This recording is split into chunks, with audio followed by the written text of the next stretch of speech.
आज की प्रेस विज्ञप्ति है दिनांक 9/10 के रात्रि में संध्या में सहार थाना क्षेत्रांतर्गत एसएच के किनारे बिशनपुर गांव के सामने में एक घटित हुई थी घटना, जिसमें युवती को गोली मार के और हत्या कर दी गई थी। पुलिस को स्थानीय लोगों के द्वारा जो सूचना दी गई थी तो वो प्रातः 10 तारीख है और वो जो शव था वो अर्धनग्न अवस्था में था, इस वजह से सेंसेशन ज़्यादा था। गोली मारे जाने का स्थल और शव को जहां रखा गया था उसमें भी थोड़ा अंतर आया था। पुलिस ने अपने बयान पे, थानाध्यक्ष ने अपने बयान पे इस कांड को दर्ज किया और युवती की पहचान उस घटना के बाद से नहीं हो पाई थी, तो पहचान स्थापित करना एक बड़ा उसमें चैलेंज था।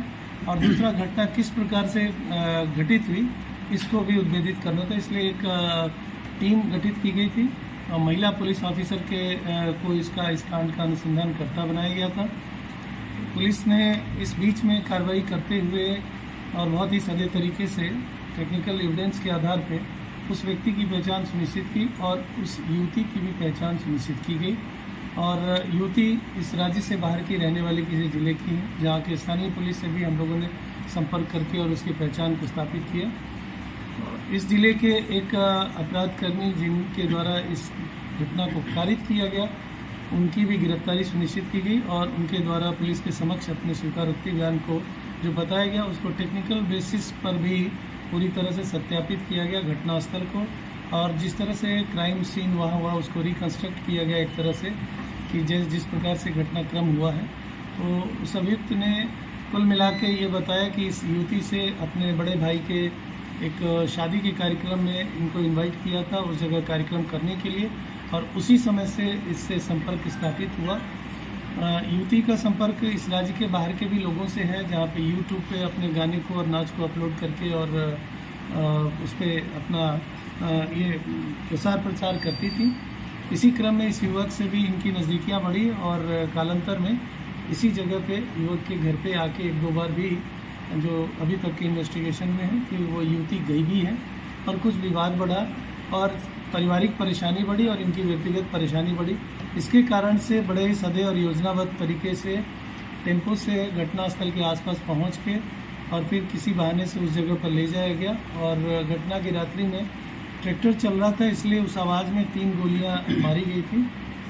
और उसके बाद जब यह सुनिश्चित कर लिया गया कि युवती की मौत हो चुकी है, तो फिर वहाँ से पैदल निकल के और वो चली गई थी। इन तथ्यों की पहचान और इन तथ्यों को और बेहतर तरीके से अनुसंधान करने के लिए अभी अनुसंधान चल रहा है कि इस घटना में उस युवक के अलावा और भी कोई शामिल है अथवा नहीं, या परिजनों की क्या भूमिका इसमें रही है।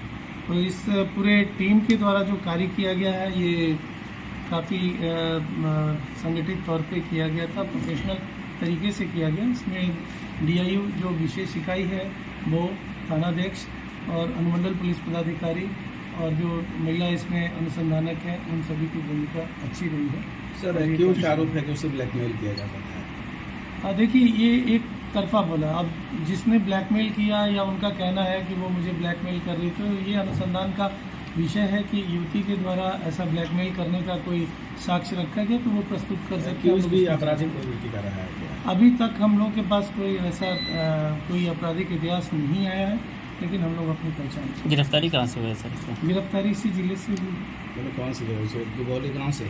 नहीं, दुबौली गाँव के पास छठ के टाइम पर हम लोग लगाए हुए थे कि वो छठ के टाइम पर शायद आ सकता है, क्योंकि घटना में अभी कहीं पर भी कोई ऐसा जरिया नहीं आ रहा था कि उद्भेदित हो गया है, इसलिए वो बहुत आश्वस्त हो चुका था कि हमने घटना बड़े सही तरीके से कर दिया है। तो हम लोगों ने टेक्निकल बेसिस पे ही फिर रिव्यूइंग करके और इसको उद्भेदन किया।